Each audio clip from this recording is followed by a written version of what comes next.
எனக்கு நடந்த கசப்பான அனுபவத்தை உங்கள்கிட்ட ஷேர் பண்ணுறேன். எனக்கு கல்யாணம் ஆகி 5 வருஷம் குழந்தையே கிடையாது.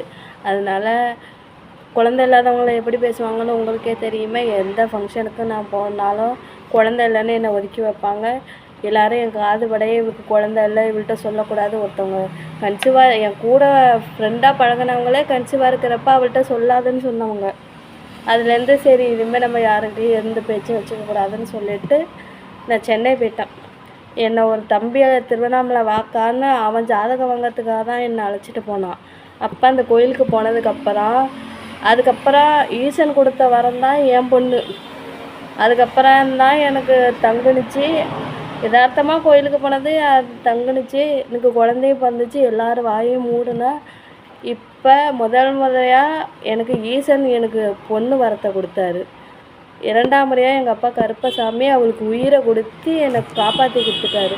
2 கடவுளுக்குமே ரொம்ப ரொம்ப ரொம்ப ரொம்ப நன்றி. பாய்.